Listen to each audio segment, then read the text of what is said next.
All right, let's go to these hearings that took place yesterday. There is a report out today, and we're going to get to Billy Bragg in about 45 minutes. He's going to call in.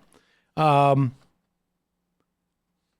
other day, we reported that we'll get to that. This is reported by Politico. In a closed-door meeting last week, Nancy Pelosi stunned lawmakers and aides with a swipe at the Democratic staff on the House Judiciary Committee. Pelosi criticized the panel's handling of impeachment in harsh terms, complaining the committee aides have advanced the push for ousting Donald Trump far beyond where the House Democratic caucus stands. Now, I think this is I don't know if this is, I think this is a disingenuous position. She does not, this is not a question of weight for all the Democrats, because we do have a majority of Democrats now who are supportive of impeachment. That happened after the Mueller testimony. I think that the latest tallies I saw were close to 140.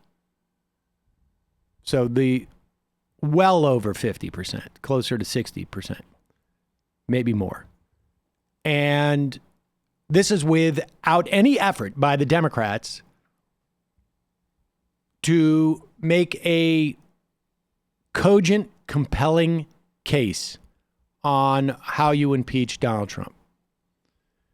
And what took place the other day was the Judiciary Committee basically took a vote that was about the procedure and how they were going to handle this.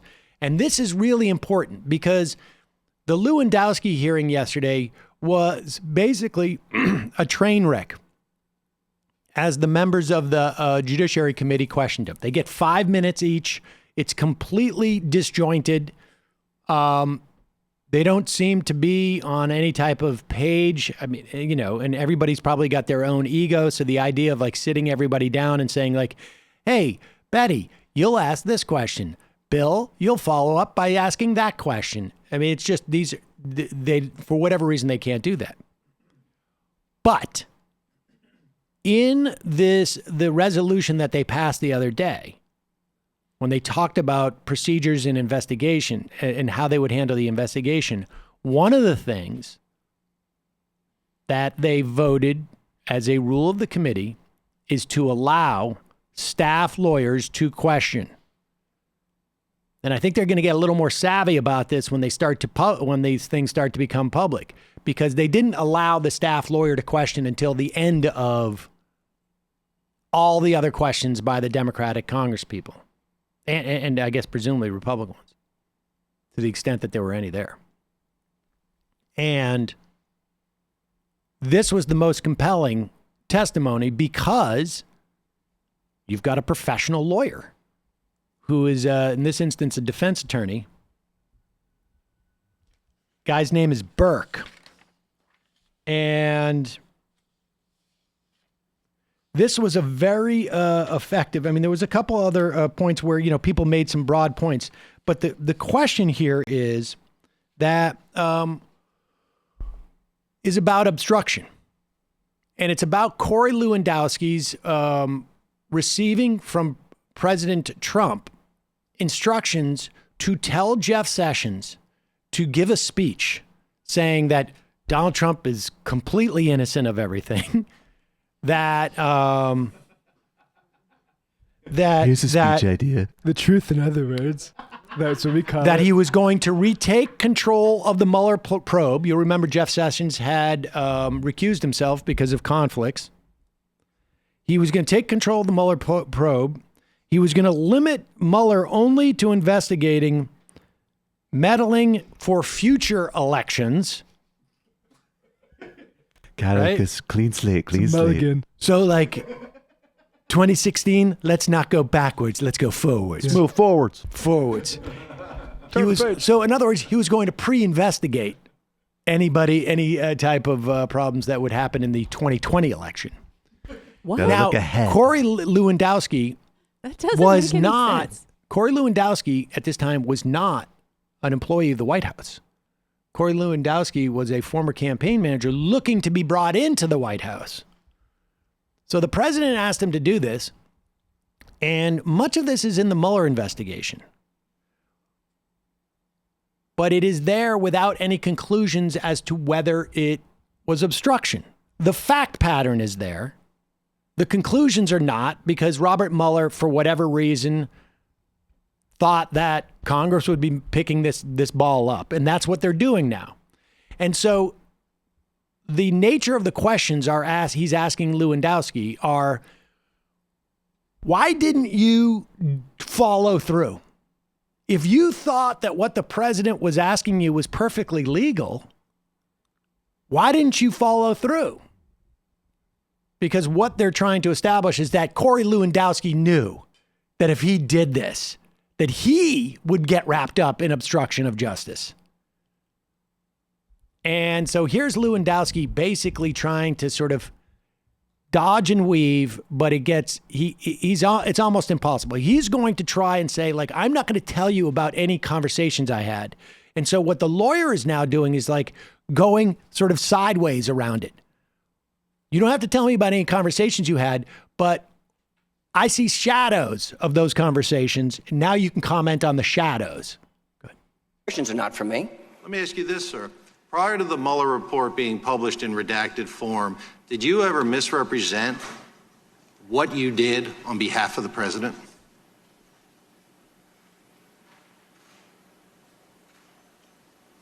I can't think of an instance where that would have occurred. Pause it. Okay, so the question is, the president asked you to do this, and we're going to find out that Lewandowski actually, contemplated taking the message, tried to find other people to take the message.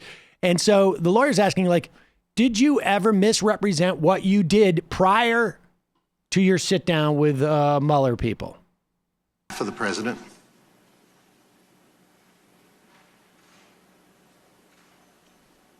I can't think of an instance where that would have occurred. Let me show you an interview that you did on May 14th, 2019. Excuse me. I'm going to show it to you from February 22nd, 2019. Let me show it to you. Excuse me, May 14th, 2019. Thank you. I don't ever remember the president ever asking me to get involved with Jeff Sessions or the Department of Justice in any way, shape, or form ever. Did you hear that, sir? That was you saying on MSNBC, you don't ever remember the president ever asking you to get involved with Jeff Sessions or the Department of Justice in any way, shape, or form. That wasn't true, was it, sir? I heard that. And that was not true, was it? I have no obligation to be honest with the media because they're just as dishonest as anybody else. So you're admitting, sir. All right, pause it. Now, understand what just took place here. Not only did he say, well, yeah, I lied on that TV show because I'm not obligated to tell the truth. That's true. But it also means that he lied 20 seconds earlier where he says, no, I certainly did not misrepresent what I did. So he's just lied in the committee and he's saying that I lie on television. But then the question is, we're going to move forward to why did he lie? Like, if it's no problem, like, why would you lie? And it's not like Corey Lewandowski is a humble guy. And I don't want to seem like I'm important to the president. I have no obligation to be honest with the media because they're just as dishonest as anybody else. So you're admitting, sir, you were not being truthful in that clip, correct? My interview with Ari Melberg? Yes. Can be interpreted any way you'd like. Would you like me to play it again? You're welcome to, please. Play it one more time. I don't ever remember the president ever asking me to get involved with Jeff Sessions or the Department of Justice in any way, shape, or form ever. And, sir, it is true in May 2019. You absolutely remembered when the president asked you to deliver a message to the Attorney General of a speech for him to give related to the special counsel investigation. Isn't that correct? I'd have to think about it. Are you claiming, sir, that and you had been interviewed by the special counsel about those very events in which you discussed and you said was accurately reported in the report a year earlier? Are you saying, sir, you may have forgotten it by the time you were interviewed just before the report was publicly released? I'm saying my memory was clearly much fresher when I actually gave the interview with the special counsel's report. Sir, is it your testimony before this committee that when you said you did not remember the president ever asking you to get involved with Jeff Sessions or the Department of Justice, you were saying you were being truthful? And, sir, I don't believe there's any reason to consult with your counsel. The question is, are you a truth teller in that interview? I'm a truth teller every time I stand before Congress or a committee of jurisdiction and raise my hand and swear to God under oath. My question, sir, is when you said the president never asked you to get involved with Mr. Sessions. I have no obligation to have a candid conversation with the media whatsoever, just like they have no obligation to cover me honestly, and they do it inaccurately all the time. So you're admitting that on national television you were lying there. What I'm saying is they have been inaccurate on many occasions, and perhaps I was inaccurate at that time. Boom. All right, now look, it's not a big deal to get Corey Lewandowski to admit that he's a liar on television. I mean, it would be more of a problem if we were at CNN and we had hired him to go on television for us and talk. No, wouldn't be. Don't worry about it. But it is a problem because it begs the question: why were you lying? What the president asked you to do, and then you refused to do, but you didn't actually refuse. You just basically said, I didn't get to it yet. Why would you do that? Unless you knew that what the president was asking you to do was illicit. Maybe he's just messing with them. Here is. I love dumb, slick guys. Yes. And this is this is about when Lewandowski basically said, like, this is a bit of a hot potato. The president wants me to do this. I don't feel comfortable doing it, or I just don't have the time. Remember now, he's trying to get a job at the White House. He doesn't have time to do this. So maybe I can get somebody else to do it. Reference me the page number so I can review it. Sir, did the president ask you do you remember testifying earlier that you said the president said if Mr. Sessions will not meet with you for you to deliver that message, you should tell him he's fired, correct? Again, if there's a reference to the report, I'd like to refresh my memory. It's been a long day. Sir, how about sure you appreciate that. How about if I reference you to your testimony? Do you recall testifying to that earlier today? Again, it's been a long day. I believe it to the best of my knowledge that that's what I said, but if there's a reference to the Mueller report, I ask you to point it to me. So let me ask you, sir, if it wasn't a priority for you to deliver the message, why did you enlist Mr. Dearborn to deliver the message for the president? Again, I can't speak to private conversations I would have had with Mr. Dearborn at the advice of counsel. Not asking private conversations. The fact that you did it is already disclosed in the report. I'm asking you, why did you do it? Why? What's going on? I knew Mr. Dearborn. Why did you do it? Can I answer now? Please. Okay, I've known Mr. Dearborn since his tenure as the Chief of Staff to Senator Sessions. He was my primary point of contact for Jeff Sessions during the Trump campaign. And I also knew that Mr. Dearborn had continued, like I did, to have a long-standing relationship with Jeff. And if I wasn't going to be seeing Jeff, I figured Rick would be able to deliver that message. Well, sir, did you try to see Mr. Sessions again? Did you call him after the president told you to do it and see if he would meet with you this time? Did you call him once? Please answer the question. Not to the best of my recollection. And, sir, is the reason you personally didn't call him, someone who you said you were friendly with, was because you knew what the president asked you to do was wrong, and you, sir, didn't want to get in trouble. That's why you didn't do it. You know, Mr. Berke, I've asked and answered that question. I'm not a lawyer, but I didn't think that he was asking me to do something that was unlawful at the time, and I don't think that was the case now. He goes on to talk about not being a lawyer quite a bit in the context of trying to get. No, I'm not a lawyer. Like, you say lying to Congress is this, you say it's another. Like, I didn't go to a fancy. It's a bulletproof defense. Yeah, but the problem with dumb, Corey. his claiming that he didn't think it was wrong then, he doesn't think it's wrong now. I mean, this is where you get to see sort of the squishiness of the entire process of the Mueller investigation. The fact patterns are there. The question is, was it obstruction of justice? Did people have an awareness of what was going on was wrong? And Corey Lewandowski would have you believe that despite the fact that the president asked him to do it, despite the fact that Corey Lewandowski asked somebody else to do it after realizing after a month that he wasn't going to do it, that he had no reason not to do it other than it just wasn't a big deal. And so I think there's two things that are going to come out of this. And we should say that Rick Dearborn and Rob Porter, that's the guy who I think had a domestic abuse issue, who was working in the White House, which I know is a confusing thing to say because apparently there was multiple people with that issue. Yeah. But the White House said that Dearborn and Porter have absolute constitutional immunity from testifying, which of course is also BS.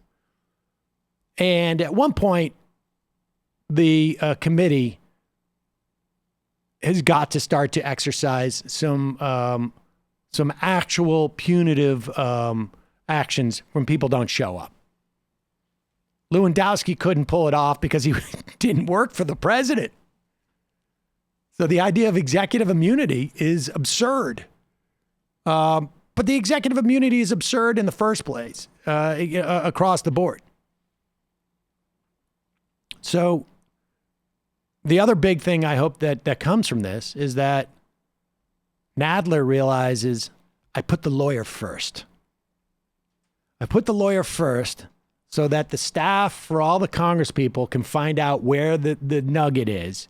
The lawyer uncovers it, makes it clear, rattles the witness, and then the Congress people can go and kick the carcass, as it were. Hopefully this will happen. Hopefully they can swallow some of their ego and allow this to be done in the most effective way. Because if this half hour had been at the beginning, I guess maybe the only argument you could have is that maybe after all that time, he was a little bit more, he wasn't quite as sharp. But maybe you do it twice. But I think we're going to be seeing more of this. I think we're going to be literally doing what we just did today more and more often going forward. That's my hope anyways. But Nancy Pelosi seems to be unhappy with that. Because from what it appears, it's not just a question of we don't want impeachment to fail. We don't know if it can pass. It's just like the idea that there would be investigations into this stuff is somehow problematic in terms of the election. And that's just absurd. It's just absurd. It is still believing that somehow, I don't know, there's some contingency of people out there who are inclined to vote against Donald Trump, but if they are made more aware of all of his wrongdoing, they're going to be less inclined to vote against him. It's absurd. No, but then Trump might be able to act like he's being persecuted unfairly by the which left. is something he never does. Don't give me that opportunity.